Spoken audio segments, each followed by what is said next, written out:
பிரியமானவர்களே, ஆண்டவரும் அருமை இரட்சகருமான இருக்கிற இயேசு கிறிஸ்துவின் இனிய நாமத்தினாலே மற்றொரு நல்ல காலை பொழுதிலே உங்களை சந்திப்பதிலே நான் அதிகமாய் மகிழ்ச்சி அடைகிறேன்.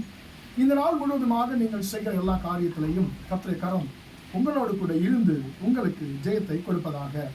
நம்ம எல்லோருக்குமே நன்றாய் தெரிந்த ஒரு வசனம் இருக்கிறது. நீதிமொழிகள் 21ஆம் அதிகாரம் 31ஆம் வசனம் இப்படியாக சொல்லுகிறது, ஜெயமோ கர்த்தரால் வரும் என்று சொல்லி, ஜெயமோ கர்த்தரால் வரும் என்று சொல்லி அந்த வார்த்தை சொல்லுகிறது. அன்பார்ந்த பிள்ளைகளே, நம்முடைய ஒவ்வொருடைய வாழ்க்கையிலையும் நாம் எதிர்பார்க்கிற ஒரு முக்கியமான காரியம் என்னவென்று சொன்னால் ஜெயம். எனக்கு ஜெயம் வேண்டும் என்று சொல்லி நாம் எதிர்பார்ப்போம். அந்த ஜெயத்தை அற்புத விதமாய் பெற்றுக்கொண்டதான ஒரு மனுஷனை குறித்து இன்னைக்கு நாம் தியானிக்க போகிறோம். நம்ம எல்லோருக்குமே தாவீதை தெரியும். அன்பார்ந்த பிள்ளைகளே, அவர் தன்னுடைய வாழ்க்கையில ஒரு மிகப்பெரியதான ஒரு யுத்தத்தை அவர் சந்திக்க வேண்டியதான சூழ்நிலைக்கு அவர் தள்ளப்படுகிறார். எதிர்படையில் இருக்கிறவன் நமக்கு யார் தெரியும்? கோலியாத் என்கிறதான சிறு வயதிலிருந்தே யுத்தத்தை பழகினதான ஒரு மனுஷன், யுத்த வீரன். ஆனால் இந்த முறையில தாவீதை பார்க்கிறோம். தாவீதுக்கும் யுத்தத்துக்கும் சம்மந்தமே இல்லை. அவரோட ஆடு மேய்க்கிறவர். இப்போ என்ன நடக்குது? இவர் போய் அந்த கோலியாத்தினிடத்தில் நன்றாய் பழகினதான மனுஷங்கிட்ட பழக்கமே இல்லாத ஒரு மனுஷன் யுத்தத்திற்கு போகிறான். அன்பார்ந்த பிள்ளைகளை, காரணம் என்னன்னு சொன்னால், அந்த நாட்டினுடைய ராஜா சவுல் யுத்தத்தை நடத்த வேண்டியவர். அவரால் யுத்தம் பண்ண முடியல. பெலிஸ்தீனை பார்த்து மிரண்டு போகிறார்.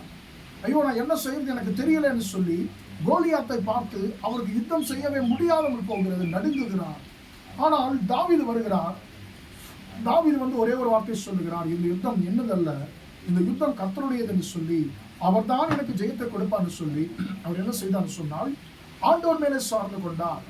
அன்பார்ந்த பிள்ளைகளே, சவுலாலே யுத்தத்தை செய்ய முடியாமல் போக காரணம், அவர் ஜெயத்தை எடுக்க முடியாமல் போக காரணம், அவர் மனுஷர்களை பார்த்தார். ஆனால் தாவீது எல்லோரும் பயந்து கொண்டிருந்ததான ஒரு யுத்தத்திலே திகைத்து கொண்டிருந்ததான ஒரு மனுஷன் மீது சர்வசாதாரணமான ஒரு ஜெயத்தை எடுக்க காரணம் என்னவென்று சொன்னால், தாவீது சூழ்நிலைகளையோ முன்பு இருக்கிற மனுஷன் எப்படிப்பட்டவன் என்பதை பார்க்கவில்லை.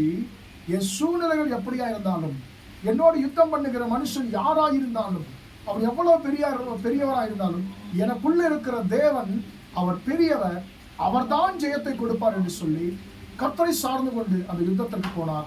கிட்டத்தட்ட 40 நாட்கள் நீண்டு கொண்ட யுத்தத்தை ஒரு சில நிமிஷங்களிலே தாவீது முடிக்கும்படிக்கு ஒரு மிகப்பெரிய ஜெயத்தை ஆண்டவர் கொடுத்தார். அன்பான தேவனுடைய பிள்ளைகளே, நாம் நமக்கு முன்பாக இருக்கிற எதிரிகளை அல்ல, நமக்கு முன்பாக இருக்கிறதான கர்த்தரை நாம் நோக்கி பார்க்கும் பொழுது அவர் உங்களுக்கும் எனக்கும் அவர் ஜெயத்தை கொடுத்து நம்மை ஆசிரிக்கிற தேவனாய் இருக்கிறார். அந்த ஜெயம் இன்றைக்கு உங்களுக்கு உண்டாவதாக என்று சொல்லி நான் உங்களை ஆசிரிக்கிறேன். ஜெபிப்போமா? இரக்கமுள்ள தகப்பனே, நன்றியோடு துதிக்கிறோம், ஸ்தோத்திரிக்கிறோம் ஐயா. இம்மட்டுமாக இந்த வார்த்தைகளை கேட்டவரை பிள்ளைகளை ஆசீர்வதியும் ஆண்டவரே. ஜெயமோ கர்த்தரால் வரும் என்ற வார்த்தையின்படி ஆண்டவரே, அப்பா, இன்றைக்கு உங்களுடைய பிள்ளைகள் ஆண்டவரே எந்த காரியத்தெல்லாம் பார்த்து திகைத்து கொண்டிருக்கிறார்களோ, பயந்து கொண்டிருக்கிறார்களோ ஆண்டவரே, அவர்கள் எல்லாவற்றிலேயும் இயேசுவின் நாமத்தினாலே நம்முடைய பிள்ளைகளுக்கு 100 மடங்கு ஜெயம் உண்டாகட்டும் என்று சொல்லி நாங்கள் ஜெபிக்கிறோம்.